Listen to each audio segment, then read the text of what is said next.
تو بی کام جب پاس کیا تو مجھے میرے ابا جی نے ایک کتاب گفٹ کی، اور محبت زمین پر پاؤں رکھے تو آسمانوں سے آہٹ سنائی دیتی ہے، محبوب کی جدائی سے بہاریں روٹھ جاتی ہیں، جب اللہ ظاہر ہی ظاہر تھا تو آپ لوگ چھپے ہوئے تھے، پھر اللہ چھپ گیا اور آپ لوگوں کو ظاہر کیا۔ شاید یہ جو ہمارے بابوں کی باتیں ہیں یہ ایبسلیٹ ہو چکی ہیں۔ پتہ مرشد کون ہوتا ہے یا استاد کون ہوتا ہے؟ جو آپ کی ملاقات آپ سے کروا دیتا ہے۔ زندگی میں کوئی ایک ایسا شخص ضرور تمہارا ہونا چاہیے جس کی تم نے بات ماننی ہے، اور ایک ایسا ضرور ہونا چاہیے جس کی تم نے ہر بات معاف کر دینی ہے۔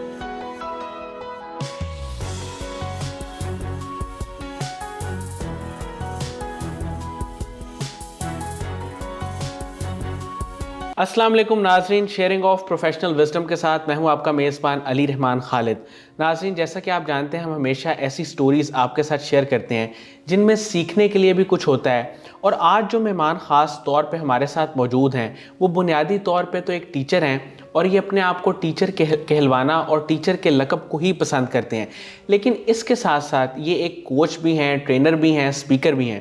آج ہم ان سے جانیں گے کہ روحانیت کے ساتھ جو ان کا تعلق ہے وہ کب اور کس طرح ڈیولپ ہوا، اور یہ جو روحانیت کی کڑی ہے واصف صاحب سے جا کے ملتی ہے وہ کب اور کیسے ملی۔ یہ ساری باتوں پہ ہم ان سے گفتگو کریں گے، اور خاص طور پہ جب ہم روحانیت کا ذکر کرتے ہیں تو بہت سارے لوگ یہ سوچتے ہیں کہ اب تو شاید یہ کوئی بزرگوں کی یا بڑے لوگوں کی باتیں شروع ہو گئیں، لیکن ایسا نہیں ہے۔ یہ جس روحانیت کی بات کرتے ہیں یہ اس کو لنک کرتے ہیں ماڈرن مینجمنٹ اینڈ سائنس سے۔ وہ کس طرح لنک کرتے ہیں یہ بھی اس انٹرویو میں آج ہم ان سے جانیں گے۔ السلام علیکم سر، کیسے ہیں آپ؟ ٹھیک ہیں؟ وعلیکم السلام علی، آپ کیسے ہیں؟ الحمدللہ۔ اچھا محمد عرفان اشرف صاحب، میں آپ سے یہ جاننا چاہتا ہوں کہ آپ کا روحانیت میں جو ایک انٹرسٹ ہے، دلچسپی ہے، یہ کب اور کیسے ڈیولپ ہوئی؟ آپ بنیادی طور پہ تو ایک استاد تھے، اور عام طور پہ یہ دیکھا گیا ہے کہ ٹیچر جو ہے وہ اپنے سبجیکٹ سے باہر نہیں نکلتا، لیکن آپ نے بے شمار سبجیکٹس کو نہ صرف ایکسپلور کیا بلکہ ان کو جو ہے ڈیٹیل میں پڑھا۔ تو یہ شغف علم حاصل کرنے کا، دلچسپی، یہ کب اور کیسے آپ کے اندر آئی؟ علی، بہت پرانا قصہ ہے کہ ہمارے گھر میں ایک کتاب ہوا کرتی تھی، اور وہ پرانے گھروں میں اکثر ہوا کرتی تھی، وہ کلیات اقبال تھی۔ میرے ابا نے اس میں ایک نشان ورق لگایا ہوا تھا، اس پہ لکھا تھا کہ دیار عشق میں اپنا مقام پیدا کر، نیا زمانہ نئے صبح و شام پیدا کر، خدا اگر دل فطرت شناس دے تجھ کو، سکوت لالا و گل سے کلام پیدا کر، اور تیرا طریق امیری نہیں فقیری ہے، خودی نہ بیچ غریبی میں نام پیدا کر۔ تو یہ اتنا خوبصورت فیسینیٹ کرتا تھا یہ کانسیپٹ مجھے، تو میں شروع میں ہی اس کی طرف مائل تھا۔ Management sciences, accounting and finance, یہ میرے شعبے تو تھے کیونکہ بی کام، اور مجھے یاد ہے کہ بی کام جب میں نے پڑھا تو بی کام جب پاس کیا تو مجھے میرے ابا جی نے ایک کتاب گفٹ کی، وہ تھا دل دریا سمندر، حضرت واصف علی واصف رحمۃ اللہ علیہ کی۔ میں کرکٹ کا نیٹ کیا کرتا تھا، میرے استاد تھے اعظم بھٹی صاحب، تو اعظم بھٹی صاحب میرے ہاتھوں میں ہاتھ ڈال کر مجھے حضرت اقبال کے فارسی کے اشعار سنایا کرتے تھے۔ تو وہ کتاب جب میں نے کھولی واصف صاحب کی تو اس پہ لکھا تھا پہلا مضمون، جس وقت ہم جوانی کی عمر میں آتے ہیں تو آپ زلف و رخسار کی بات کرتے ہیں، آپ خوبصورتی فیسینیٹ کرتی ہے آپ کو۔ تو واصف صاحب کا پہلا مضمون جو میرے سامنے نکلا وہ تھا محبت، اور محبت زمین پر پاؤں رکھے تو آسمانوں سے آہٹ سنائی دیتی ہے، محبوب کی جدائی سے بہاریں روٹھ جاتی ہیں، اور محبوب کی قمیض کی خوشبو سے آنکھوں کی بینائی لوٹ آتی ہے۔ یہ کانسیپٹ میرے لیے عجیب تھا کہ میں تو محبت شاید کسی اپوزٹ جینڈر کے ساتھ ملاقات کو سمجھتا تھا، یہ تو کسی لافانی محبت کی بات ہو رہی تھی، تو اس نے مجھے اس طرف مائل کیا۔ تو یہ میرا ایک چھوٹا سا سفر تھا، اور اس میں میں آپ سے مزید بات کروں گا کہ آگے چل کر کیا ہوا۔ سر 10 سال آپ نے ریڈیو پہ بھی کام کیا، سر اس پہ آپ کون سے پروگرامز کرتے رہے، اور ریڈیو پہ جو ہے وہ کام کرنے کے پیچھے کیا انسپائریشن تھی، کس طرح کام کیا؟ وہ بھی ایک کہانی ہے کہ میں میر جہانگیر صاحب، وہ اعظم بھٹی صاحب مجھے میر جہانگیر صاحب کے پاس لے گئے، واصف خیال سنگت گجرانوالہ کی انہوں نے بنیاد رکھی اور بہت کام کیا ماشاءاللہ سے انہوں نے، اور واصف صاحب کی محفلوں میں 3 سال ان کے پاس بیٹھ کر انہوں نے علم حاصل کیا۔ میری ملاقات میر صاحب سے ہو گئی، ہم نے سوچا کہ ہم کوئی پیڈ پروگرام کرتے ہیں ریڈیو پر، تو میں ریڈیو اپروچ کیا تو انہوں نے کہا کہ آپ ہمارے پاس پروگرام کریں۔ تو وہ جو پیڈ پروگرام تھا وہ اللہ کا شکر ہے کہ وہ ہماری بچت ہو گئی، تو میں وہاں پر پہلے میں نے پروگرام کیا، دھوم مستی والے پروگرام کیے، غزل ٹائم کیا، پھر میں پروگرام کی جانا میں کون، میں نے کئی سال وہاں پر میں نے یہ پروگرام کیا، اور اس میں واصف صاحب ہی کی باتوں کو، صوفیاء کرام کی باتوں کو، کہ تو کی جانے بلیا والی بات، کی جانا میں کون والی بات میں وہاں پر کرتا رہا۔ اچھا سر، مجھے یہ بتائیے گا کہ واصف صاحب کی سب سے اچھی بات، یا جسے کہہ لیں کہ ایسی بات جو صرف انہی کی آپ کو چھو گئی، جو آپ کو لڑ گئی، اگر اس کو میں آسان لفظوں میں کہوں گا، جو آپ کو اچھی لگی، وہ کیا تھی؟ علی بھائی، مجھے واصف صاحب کی جس بات نے بہت انسپائر کیا، کیونکہ میں مینجمنٹ سائنسز کا بندہ تھا، تو آپ نے کہا کہ اللہ جب ظاہر ہی ظاہر تھا تو آپ لوگ چھپے ہوئے تھے، پھر اللہ چھپ گیا اور آپ لوگوں کو ظاہر کر دیا، سبحان اللہ۔ اب بندے پر ہے کہ وہ چھپ جائے اور اللہ کو ظاہر کر دے۔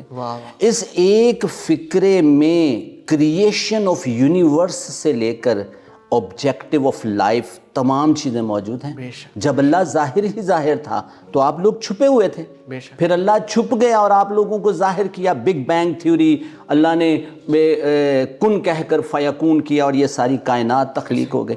تو اس ایک فکرے میں آپ نے کریشن آف یونیورس سے لے کر آبجیکٹیو آف لائف تک بیان کر دیے۔ پھر آپ نے فرمایا آپ کا اصل ساتھی اور آپ کا صحیح تشخص آپ کے اندر کا انسان ہے، اسی نے عبادت کرنا ہے اور اسی نے بغاوت، وہی دنیا والا بنتا ہے اور وہی آخرت والا، اسی اندر کے انسان نے آپ کو جزا اور سزا کا مستحق ٹھہرانا ہے۔ فیصلہ آپ کے ہاتھ میں ہے، آپ کے اپنے ہاتھ میں۔ آپ کا باطن ہی آپ کا بہترین دوست ہے اور وہی بدترین دشمن۔ باطن محفوظ ہو گیا تو ظاہر محفوظ ہو جائے گا۔ تو واصف صاحب کے یہ فکرے جنہوں نے میری زندگی کو جھنجھوڑ دیا، اور آپ نے فرمایا کہ خاموش چہرہ خاموش لفظ کی طرح صاحب نظر انسان کے سامنے بولتا ہے، خاموشی خود گویا ہوتی ہے اور صاحب نظر سکوت سے ہم کلام ہوتا ہے، اس پر رازہائے سربستہ کھلتے ہیں، اس پر افکار عالیہ کا نزول ہوتا ہے، اس پر پرانے اسماء کے نئے معنی اپنی نئی جہتوں اور نئی صورتوں کے ساتھ اترتے ہیں، اس پر علامات کا در یوں واہ ہوتا ہے کہ وہ رموز مرگ و حیات سے باخبر ہو جاتا ہے۔ جو واقعات ہو چکے اس کی نظروں کے سامنے ہونے لگتے ہیں، اور جو واقعات ابھی پردہ غیب میں ہیں ظاہر ہونا شروع ہو جاتے ہیں۔ یہ اعجاز ہے چشم بینا کا۔ تو یہ فکرے مجھ جیسے مینجمنٹ سائنسز کے بندے کو جھنجھوڑنے کے لیے بہت کافی تھے، جس کی وجہ سے میں خاص طور پر واصف صاحب کی محبت، اور میں شکریہ ادا کرتا ہوں میر جہانگیر صاحب کا، کیونکہ واصف صاحب کا ایک اور فکرہ یاد آ گیا۔ آپ نے فرمایا تھا کہ جو انسان کا شکر گزار نہیں ہوتا اس نے اللہ کا کیا شکریہ ادا کرنا ہے۔ تو میر جہانگیر صاحب کا بہت شکریہ۔ کیمرے کی آنکھ میں آنکھیں ڈال کر بات کروں گا، کیونکہ مجھے اس راستے پر ڈالنے والے، واصف صاحب سے محبت کروانے والے، اور واصف صاحب کے ذریعے سے حضرت علی رضی اللہ تعالیٰ عنہ اور نبی پاک صلی اللہ علیہ وآلہ وسلم تک رسائی کروانے والے میر جہانگیر صاحب ہیں، تو ان کا بہت شکریہ۔ سر بہت آپ نے خوبصورت بات کی، اور یقیناً جب آپ جملے پڑھ رہے تھے میں چشم تصور میں یہ چیز محسوس کر سکتا ہوں، دیکھ سکتا ہوں کہ جو ناظرین تھے وہ بھی چاہ رہے تھے کہ آپ بولتے رہیں اور وہ سنتے رہیں، لیکن چونکہ دامن وقت میں گنجائش تھوڑی کم ہے، میں سر چاہوں گا کہ آپ مجھے یہ بتائیں کہ آپ نے واصف صاحب کی جو ایک ان کا نظریہ تھا، ان کی رائٹنگز تھیں، ان کو آپ نے مینجمنٹ سائنسز کے ساتھ کس طرح لنک کیا؟ آپ علی، ہمیں یوں لگتا ہے کہ شاید یہ جو ہمارے بابوں کی باتیں ہیں یہ ایبسلیٹ ہو چکی ہیں، یہ پرانی بات، حالانکہ ایسا نہیں۔ حضرت اقبال کی بات یاد آ گئی کہ حضرت اقبال نے کہا تھا کہ نگاہ بلند سخن دل نواز جاں پرسوز، یہی ہے رخت سفر میر کارواں کے لیے۔ آپ اگر جان سی میکسویل کی 5 لیول آف لیڈرشپ دیکھیں، وہاں پر کمیونیکیشن سکل کی بات ہوتی ہے، وہاں پر بات کرنے کی بات ہوتی ہے، وہاں پر لیڈرشپ کی بات ہوتی ہے، تو یہ ہمیں اقبال کے ہاں ملتا ہے۔ آپ اگر واصف صاحب کی تحریروں کو دیکھ لیں اور ان کی تحریروں میں آپ کو لاجک ملتا ہے، آپ کو میتھمیٹیکل کیلکولیشن اور سائنٹیفک انالیسز ملتے ہیں۔ آپ کائنات مضمون پڑھیں، آپ کو کائنات کے راز معلوم ہوتے ہیں کہ واصف صاحب نے فرمایا کہ اتنی بڑی کائنات کہ جہاں اتنے بڑے ستارے اور سیارے کہ وہاں ہمارا سورج ہاتھ جوڑ کر کھڑا ہو جائے کہ بھائی اتنی گرمی، اور اتنے سرد سیارے کہ جہاں پر ہمارے خیال تک جم جائیں۔ یہ واصف صاحب کے مضمون کائنات میں ہے، اور آپ کائنات کے رازوں کو جدید سائنس میں دیکھیں تو کائنات آپ کو یہی بتاتی ہے۔ پھر اس کے بعد آپ ان کا مضمون مقصد دیکھ لیں، آپ زندگی کے ڈیفرنٹ پہلوؤں کو دیکھیں، لاجیکل میتھمیٹیکل کیلکولیشن آپ کو وہاں پر ملتی ہے، آپ کو اپنی ذات سے ملاقات نصیب ہوتی ہے، آپ کو آگے بڑھنے کا شعور ملتا ہے، اور پھر ایک ایسا مقام بھی آتا ہے جہاں آپ ساری ایفرٹ کرنے کے بعد کسی جگہ پر رک جاتے ہو، تو پھر واصف صاحب بھی فرماتے ہیں کہ خوش نصیب ہے وہ انسان جو اپنے نصیب پر خوش، تو آپ اپنے نصیب پر خوش رہنا بھی سیکھتے ہو۔ تو واصف صاحب کی ہر جہت میں مجھے ایک نیا پیغام ملتا ہے۔ بالکل ایسے ہی ہے سر۔ سر میں یہاں پہ جاننا چاہوں گا کہ آپ نے بے شمار کتابوں کے ریویو بھی کیے ہیں، اس میں آپ نے تھنک اینڈ گرو رچ کا ذکر کیا تھا، بڑی مشہور و معروف زمانہ کتاب ہے، تو سر یہ ریویوز والا سلسلہ کب اور کیسے شروع ہوا، اور یہ آپ ابھی بھی کر رہے ہیں، کیسے کر رہے ہیں؟ ہمارے ایک دوست ہیں ڈاکٹر فاز، اور میں ڈاکٹر فاز کا بھی شکریہ ادا کروں گا۔ لرن ٹو گرو رچ امریکہ، یہ جان سی میکسویل جو گرو ہیں لیڈرشپ کے، ان کی کمپنی کے یہ ڈائریکٹر ہیں، اور انہوں نے ان کے ذہن میں ایک خاکہ ہے کہ یہ پاکستان میں 10,000 کوچ بنانا چاہتے ہیں جو ہماری یوتھ کو ایک نئی جہت دیں، ایک نیا راستہ دیں۔ تو ان کا میں پاکستان میں برانڈ ایمبیسیڈر ہوں، تو ان کے ساتھ گفتگو ہوئی تو وہ مجھے گوروں کی کتابوں کے حوالے، کہیں نیپولین ہل کی کتاب خاص طور پر، اور کہیں رونڈا بائرن کی کتابیں، کہیں سٹوری آف میرداد کی بات، اور اسی طرح رچ ڈیڈ اینڈ پور ڈیڈ کی بات کرتے تھے۔ تو میں نے ان کو کہا کہ سر یہ بہت سارے فلسفے ہمارے بابوں کے پاس موجود ہیں۔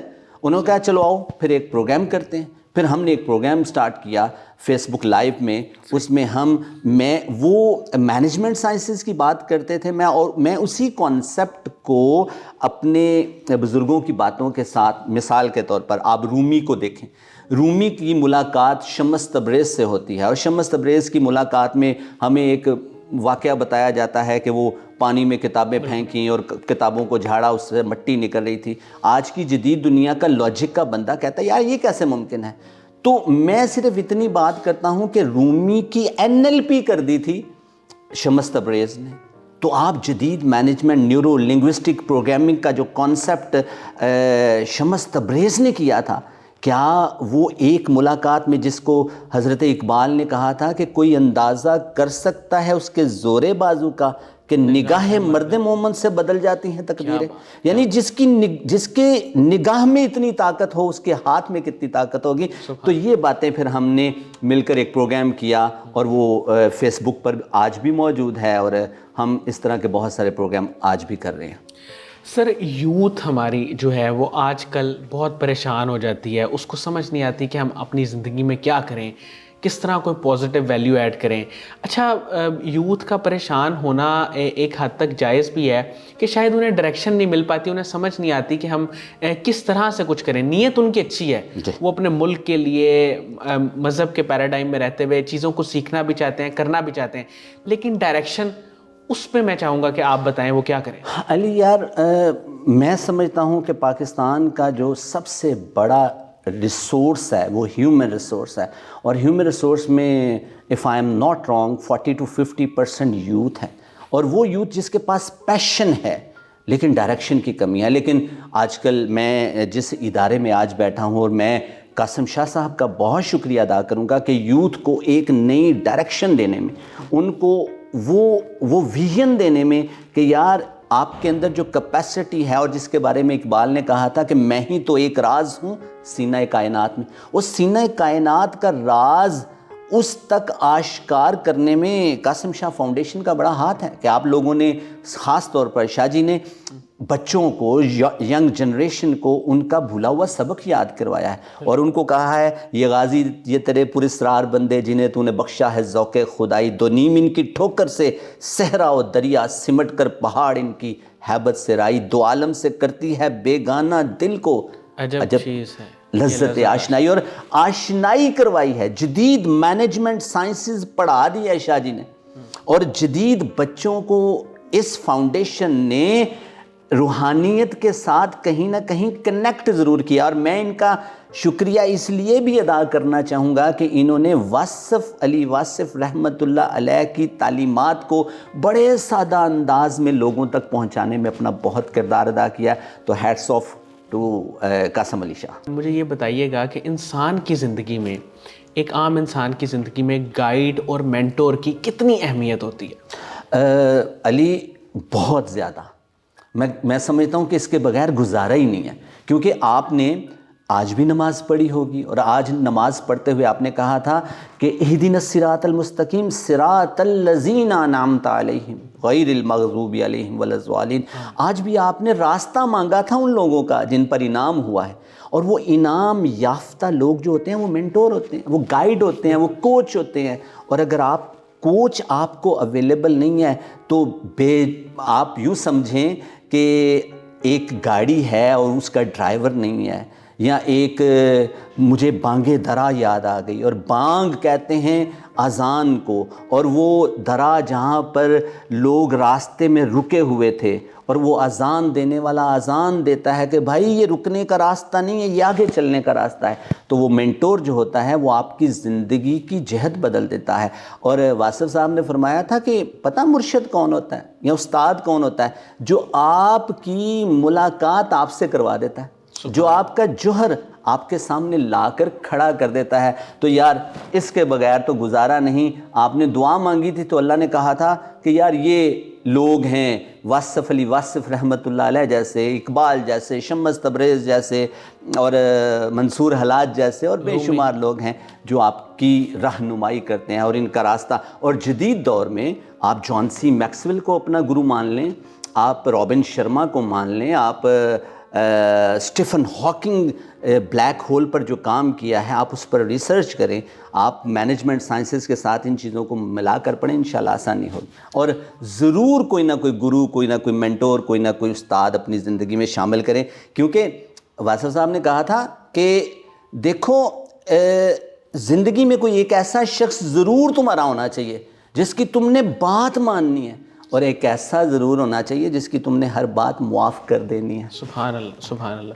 سر میں یہ جاننا چاہوں گا کہ آنے والے وقت میں کوئی ایسا خواب، کوئی ایسا کام جو آپ کرنا چاہتے ہوں، آپ کے فیوچر گولز میں وہ شامل ہو چیز، وہ کیا ہے؟ میں واصف صاحب کا ہی ایک بڑی زبردست کانسیپٹ ہے، مرنے کے بعد مرنا، مرنے سے پہلے مرنا. کہتے ہیں جو لوگ مرنے کے بعد زندہ رہنا چاہتے ہیں نا، ان کو مرنے سے پہلے مرنا ہوگا. آپ کی قبر کے اندر چراغ پتہ کون سے روشن ہوتے ہیں؟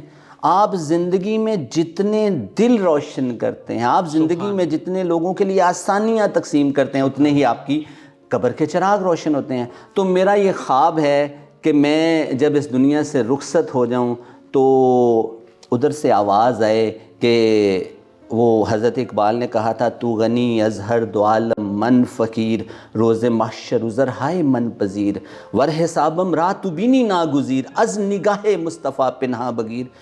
اے اللہ تو غنی ہے اور میں تیرا فقیر بندہ، اے اللہ مجھ سے حساب نہ لینا، اور اگر حساب لینا بڑا ضروری ہو گیا تو نبی پاک کی نظر سے چھپا کر لینا، ان کے سامنے مجھ سے حساب دیا نہیں جائے گا. تو میرا خواب یہی ہے کہ میں جب جاؤں تو ادھر سے آواز آئے یہ ہمارا ہی ہے، اسے آنے دو. سبحان اللہ، سبحان اللہ. بہت بہت شکریہ محمد عرفان اشرف صاحب، آپ نے ہمارے لیے ٹائم نکالا اور اتنی میں کہوں گا کہ روح پرور آپ نے آپ کا بہت شکریہ یار. میں یقین سے کہہ سکتا ہوں کہ اس وقت جتنے لوگوں نے یہ انٹرویو دیکھا ہوگا انہوں نے واصف صاحب کو محسوس کیا ہوگا آپ کے جملوں سے. آپ نے جو ان کی کتابوں سے وہ پوری پیراگرافس پڑھے، انہوں نے محسوس کیا ہوگا جیسے وہ گویا کہ خود آ کے اپنا میسج دے رہے ہیں، اپنی بات کر رہے ہیں. آپ نے بڑے خوبصورت انداز میں بات کی.